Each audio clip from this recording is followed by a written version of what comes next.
الحمد لله نحمده ونستعينه ونستغفره ونؤمن به ونتوكل عليه ونعوذ بالله من شرور أنفسنا ومن سيئات أعمالنا من يهده الله فلا مضل له ومن يضلله فلا هادي له ونشهد أن لا إله إلا الله وحده لا شريك له ونشهد أن سيدنا ومولانا وحبيبنا محمدا عبده ورسوله الحمد لله وكفى والصلاة والسلام على رسوله المصطفى وعلى عباده الذين ارتضى ومن بهداهم اهتدى وبآثار أهل المدينة اكتفى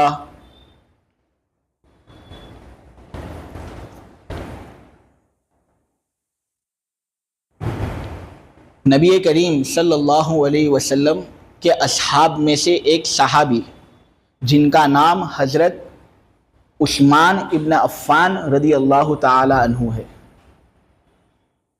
اہل سنت والجماعت کے عقیدے کو مد نظر رکھتے ہوئے سب سے افضل صحابی حضرت ابو بکر رضی اللہ تعالی عنہ ہیں۔ ان کے بعد دوسرے نمبر پر حضرت عمر رضی اللہ تعالی عنہ ہیں، اور تیسرے نمبر پر حضرت عثمان ابن عفان رضی اللہ تعالی عنہ کا نمبر آتا ہے۔ پھر اس کے بعد حضرت علی رضی اللہ تعالی عنہ کا نمبر آتا ہے، اور اس کے بعد پھر دیگر اصحاب کا نمبر آتا ہے۔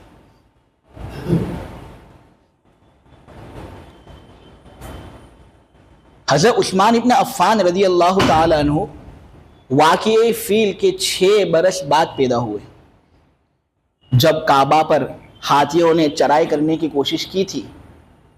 ابرہا کا لشکر جب کعبے کو منہدم کرنے کے لیے آیا تھا، جس کا تذکرہ قرآن کے اندر 30ویں پارے میں سورہ فیل میں ہے، الم تر کیف فعل ربک باصحاب الفیل۔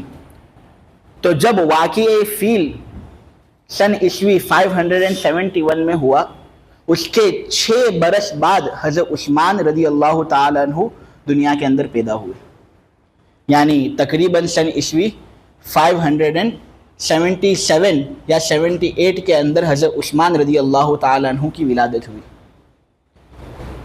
میرے عزیزو، آج بڑے افسوس کے ساتھ یہ کہنا پڑتا ہے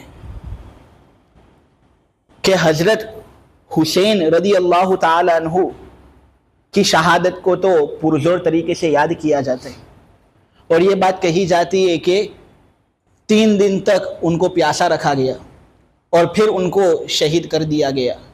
واقعتاً ہمیں بہت افسوس ہے کہ ایسا واقعہ اسلام کے اندر پیش ہوا، لیکن اللہ کی کوئی حکمت تھی، جس حکمت کے پیش نظر اس نے وہ کام کیا۔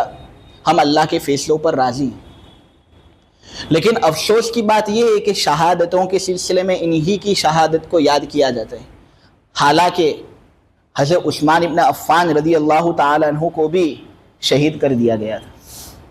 حضرت حسین رضی اللہ تعالی عنہ اگر 3 دن تک پیاسے تھے، حضرت عثمان ابن عفان رضی اللہ تعالی عنہ کو میرے عزیزو 40 دن تک پیاسا رکھا گیا تھا۔ مصر کے اندر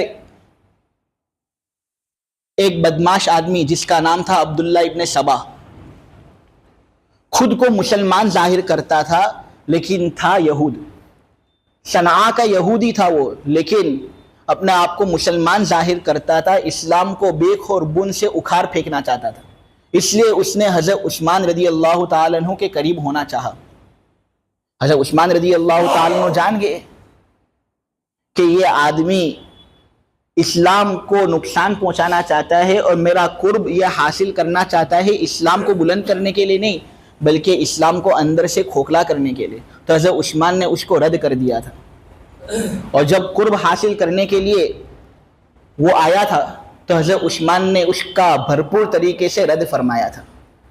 اب یہ رد جب حضرت عثمان رضی اللہ تعالیٰ عنہ کی جانب سے ہوا تو اس کے دل کے اندر کینہ پیدا ہوا، اس کے دل کے اندر نفرت پیدا ہوئی، اور اس نے حضرت عثمان رضی اللہ تعالیٰ عنہ کے خلاف بغاوت شروع کر دی۔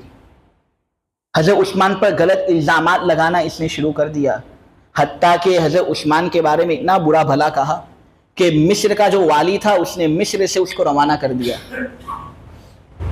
اور اس کو جلا وطن کر دیا۔ پھر وہ گیا کوفہ میں، اور کوفہ میں اس نے خود بدماشیاں کی،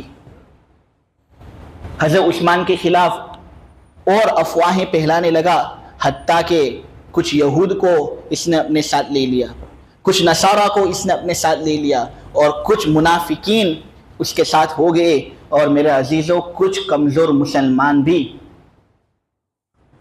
اس کے ساتھ ہو گئے، اور حضرت عثمان رضی اللہ تعالیٰ عنہ کے خلاف بغاوت کرنی انہوں نے شروع کر دی۔ ہوتا یہ ہے کہ حضرت عثمان سے یہ لوگ مطالبہ کرتے ہیں اور یہ کہتے ہیں کہ آپ خلافت کے عہدے سے دستبردار ہو جاؤ، ورنہ ہم تم کو قتل کر دیں گے، یہ جو عہدہ آپ کو ملا ہے اس عہدے سے بالکل سبکدوش ہو جاؤ۔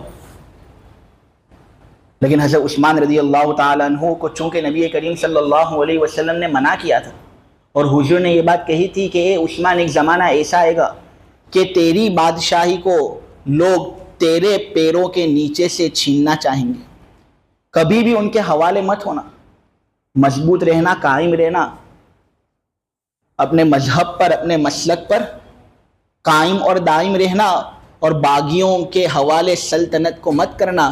اگر تم نے ان کے حوالے کر دیا یہ لوگ اسلام کو بیخ اور بن سے اکھاڑ کر پھینک دیں گے۔ حضرت عثمان نے جم کر مقابلہ کیا۔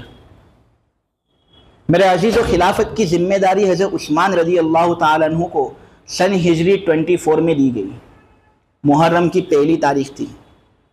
تب تمام صحابہ نے مشورہ کیا، مشورے کو عبد الرحمن ابن عوف کے حوالے کیا۔ عبد الرحمن ابن عوف نے منبر پر چڑھ کر عثمان رضی اللہ تعالیٰ عنہ کے ہاتھ پر بیعت فرمائی، اور تمام لوگوں نے بیعت فرمائی، حتیٰ کہ امام احمد رحمۃ اللہ علیہ یہ کہتے ہیں کہ حضرت عثمان کی بیعت پر جتنا اتفاق لوگوں کا ہوا اتنا اتفاق کسی کی بیعت پر لوگوں کا نہیں ہوا۔ 12 سال کے اندر 12 دن کم تک انہوں نے خلافت فرمائی اور حکومت کی، اور خوب مسلمانوں کو نقصان پہنچنے سے بچایا اور خوب مسلمانوں کو فائدہ پہنچایا۔ لیکن آخری زمانے کے اندر عبداللہ ابن سبا نے کچھ بغاوتیں شروع کر دی، جن کی وجہ سے حضرت عثمان رضی اللہ تعالیٰ عنہ کو بالآخر شہید کر دیا گیا۔ 40 دن ان کے گھر کا احاطہ کیا جاتا ہے، نہ کھانے کے لیے کوئی چیز دی جاتی ہے، نہ پینے کے لیے کوئی چیز دی جاتی ہے۔ حضرت عثمان رضی اللہ تعالیٰ عنہ نے 40ویں دن ایک خواب دیکھا، اور اس خواب کے اندر نبی کریم صلی اللہ علیہ وسلم کی زیارت ہوتی ہے۔ نبی کریم صلی اللہ علیہ وسلم نے کہا، اے عثمان، آج تو افطاری ہمارے ساتھ کرے گا۔ چونکہ حضرت عثمان رضی اللہ تعالیٰ عنہ کو جب 40 دن گھر کے اندر بند کر دیا گیا تھا اور ان کا جب محاصرہ ہوا تھا، تب حضرت عثمان کا معاملہ یہ تھا کہ دن کے وقت روزہ رکھتے تھے، رات کے وقت نماز ادا کرتے تھے۔ تو 40ویں دن خواب کے اندر نبی کریم صلی اللہ علیہ وسلم کو دیکھا اور کہا حضور نے کہ اے عثمان، آج کے دن تو افطاری ہمارے ساتھ کرے گا۔ حضرت عثمان سمجھ گئے کہ آج وہ دن ہے جس دن میری شہادت ہوئی۔ حضرت عثمان نے جب وہ خواب دیکھا، بیدار ہوئے، بہت خوش تھے وہ۔ ان کی بیوی نائلہ رضی اللہ تعالی عنہا فرماتی ہیں کہ بہت زیادہ خوش تھے، مست و مگن تھے، خوشی خوشی جاتے ہیں، اور جو گارڈز وہاں پر موجود ہوتے ہیں ان میں سے کسی ایک کو مخاطب ہو کر کہتے ہیں کہ دیکھو، میری وجہ سے کسی مسلمان کا خون بہانا مت، میری وجہ سے کسی مسلمان کا نقصان نہیں ہونا چاہیے۔ خیر، اتنے میں یہ واپس لوٹے اور قرآن کی تلاوت کرنی انہوں نے شروع کر دی کہ چند باغی لوگ چھت پر چڑھ گئے اور حضرت عثمان کے گھر میں داخل ہوئے۔ حضرت عثمان رضی اللہ تعالیٰ عنہ کے گھر کے اندر ان کا داخلہ ہوا۔ حضرت عثمان قرآن پڑھ رہے تھے، اور میرے عزیزوں کتنی عمر تھی ان کی؟ 82 ایئرس کے تھے وہ۔ بہت برے ہو چکے تھے، قرآن پڑھ رہے تھے کہ ان باغیوں نے ان پر حملہ کیا۔ ان میں سے ایک باغی ان کے سینے پر چڑھ جاتا ہے، ان کی داڑھی پکڑتا ہے اور حملہ کرنے کے لیے جاتا ہے کہ حضرت عثمان نے اس سے یہ بات کہی کہ دیکھ بیٹا، یہ جو داڑھی تو نے پکڑی ہے نا، تیرا باپ اس کی بہت عزت کرتا تھا، تیرا باپ بہت نیک آدمی تھا، وہ اس کی عزت بہت زیادہ کرتا تھا، تو کوئی ایسا کام مت کر کہ کل قیامت کے دن تیرے باپ کو چہرہ دکھانا تیرے لیے مشکل ہو جائے۔ وہ آدمی گھبرا گیا، نکل گیا وہاں سے کہ مجھے اس جرم کے اندر شرکت نہیں کرنی۔ اس کے بعد چند اوباش قسم کے لوگ آئے، اسود تجیبی اور اس کے کچھ ساتھی لوگ آئے اور لوہے کے ٹکڑے کے ذریعے سے حضرت عثمان کی پٹائی کرنی شروع کر دی۔ حضرت عثمان رضی اللہ تعالیٰ عنہ کو اس طرح انہوں نے زخمی کیا اور پھر تلوار نکالی۔ حضرت عثمان نے اپنے آپ کو بچانے کے لیے اپنا ہاتھ اونچا کیا کہ حضرت عثمان کے ہاتھ کو کاٹ ڈالا۔ حضرت عثمان نے دیکھا کہ میرا ہاتھ کٹا ہوا ہے تو زور زور سے کہنے لگے، اللہ کی قسم لڑکے تو نے وہ ہاتھ کاٹا ہے جس ہاتھ نے قرآن کو لکھا تھا، یہ وہ ہاتھ ہے جس ہاتھ نے قرآن کو لکھا تھا، اس ہاتھ کو تو نے کاٹا ہے، تیرا حشر کل قیامت کے دن کیا ہوگا۔ لیکن ایک طرف حضرت عثمان کی طرف سے یہ سب باتیں تھی کہ وہ باغی لوگ ان پر حملہ کر رہے تھے۔ ان کی بیوی نائلہ آتی ہے بیچ میں اپنے شوہر کو بچانے کے لیے کہ اس کی 3 انگلیاں بھی کٹ جاتی ہیں، اور پھر بالآخر باغی لوگ آتے ہیں، تلوار لیتے ہیں اور حضرت عثمان رضی اللہ تعالیٰ عنہ کے سینے پر گھاؤ مارتے ہیں اور اس کو نیچے دبا دیتے ہیں۔ حضرت عثمان کا انتقال ہو جاتا ہے۔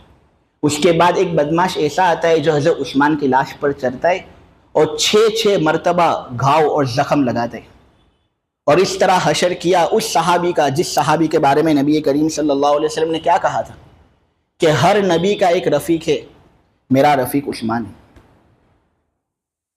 جب حضرت عثمان رضی اللہ تعالیٰ عنہ کی شہادت ہونے والی تھی، 82 سال کی عمر ہو چکی تھی، آدمی اگر دشمنوں کو دیکھے کہ وہ اپنے اوپر حملہ کرنے کے لیے آ رہے ہیں تو آدمی دفاع کرتا ہے، لیکن حضرت عثمان نے سب سے پہلے اپنی ازار باندھ دی کہ اگر میرا انتقال ہو جائے تو کوئی ایسی حالت میں میں نہ مروں، میری لاش ایسی حالت میں نہ پڑے کہ میرا سطر کھل جائے۔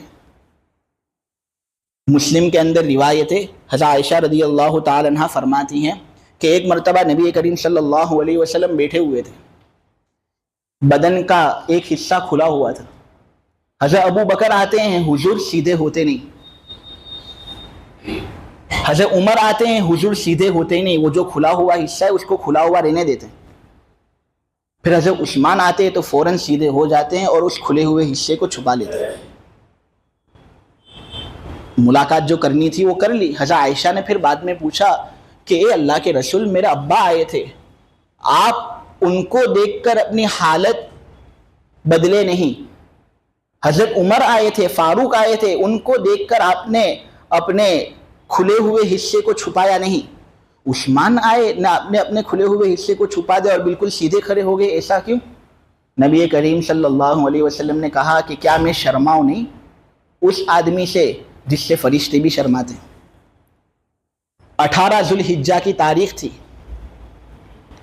کہ سن ہجری 35 کو چند نوجوانوں نے حضرت عثمان ابن عفان کو قتل کر دیا۔ حضرت عثمان ابن عفان قتل ہوتے ہیں، حضرت حسن رضی اللہ تعالیٰ عنہ کو خواب میں نبی کریم صلی اللہ علیہ وسلم کی زیارت ہوتی ہے۔ میرے عزیزوں، دیکھتے ہیں کہ حضور بہت فکر مند ہے، اور وہ یہ کہتے ہیں کہ میں نے حضور کو اتنا فکر مند اس سے پہلے کبھی نہیں دیکھا تھا، بہت فکر میں ہے حضور، اور عرش کا ایک حصہ ہے اس پر اپنا ہاتھ رکھتے ہیں۔ حضرت ابو بکر ان کے بعد آتے ہیں، وہ حضور کے کندھے پر ہاتھ رکھتے ہیں، حضور کو تسلی دے رہے ہیں، وہ بھی بہت فکر میں۔ ان کے بعد حضرت عمر آتے ہیں، وہ بھی یہی معاملہ، میں جاتا ہوں۔ اس کے بعد حضرت عثمان رضی اللہ تعالیٰ عنہ آتے ہیں، ان کا چہرہ خون میں لت پت، چہرہ ہاتھ میں، اور آ کر نبی کریم صلی اللہ علیہ وسلم سے عرض کرتے ہیں کہ اللہ کے رسول، ذرا آپ اپنی امت کو پوچھ لو کہ میں نے ایسا تو کون سا گناہ کیا تھا جس گناہ کے پیش نظر بچڑے کی طرح انہوں نے مجھے قتل کیا۔ جس طرح ایک بچڑے کو قتل کیا جاتا ہے اس طرح انہوں نے مجھے قتل کیا، ایسا تو میں نے کون سا گناہ کیا تھا؟ نبی کریم صلی اللہ علیہ وسلم بہت فکر میں کہ عرش خواب کے اندر حضرت حسن دیکھتے ہیں کہ عرش حرکت کر رہے، جیسے کہ صاحب عرش کو غصہ آ رہا ہو، اور خون کی 2 ندیاں عرش کی جانب سے نکل رہی ہیں۔ صحابی لوگ اور کہنے والے کہتے ہیں کہ وہ لوگ جنہوں نے حضرت عثمان کے ساتھ یہ سلوک کیا نا، کتوں کی طرح ان کی موت واقع ہوئی۔ نبی کریم صلی اللہ علیہ وسلم کی ایک حدیث یاد آتی ہے میرے عزیزو، من عاد لی ولیا فقد آذنتہ بالحرب، جس شخص نے میرے کسی دوست کو تکلیف پہنچائی نا، اس کے ساتھ میرا اعلان جنگ۔ جن لوگوں نے حضرت عثمان کو تکلیف پہنچائی، کہنے والے کہتے ہیں کہ حضرت عثمان کا خون جس وقت وہ قرآن پڑھ رہے تھے نا، تو قرآن کی ایک آیت پر پڑھا، جو آیت تھی فَسَيَكْفِيكَهُمُ اللَّهُ، جس کا ترجمہ ہوتا ہے ان لوگوں کی جانب سے اللہ آپ کو کافی ہوں گے، اللہ آپ کو کافی ہو جائیں گے۔ چنانچہ ایسا ہی ہوا کہ اللہ نے چن چن کر سب کو قتل کیا۔ آخر میں ایک بات عرض کر دوں کہ اگر عراق والوں کے لیے عراق شہادت پر گواہی دے گا، اگر فلسطین والوں کے لیے شہادت پر فلسطین گواہی دے گا، اگر بدر والوں کے لیے میدان بدر شہادت پر گواہی دے گا، تو حضرت عثمان رضی اللہ تعالیٰ عنہ کے لیے یہ قرآن گواہی دے گا، کیونکہ اس قرآن کے سامنے نوجوانوں نے 82 سال کے بوڑھے کو قتل کیا تھا۔ اس لیے پیغام میرے عزیزو یہی پہنچانا ہے کہ کبھی بھی کسی بھی ولی کو تکلیف مت پہنچانا۔ اگر تکلیف پہنچا لی، ادنا سے ادنا تکلیف بھی کیوں نہ ہو، اللہ تبارک و تعالی دنیا کے اندر بھی برباد کرے گا، آخرت کے اندر بھی برباد کرے گا۔ اللہ اولاً میری حفاظت کرے اس سے، اور ثانیاً آپ لوگوں کی بھی حفاظت کرے۔ وآخر دعوانا ان الحمد للہ رب العالمین۔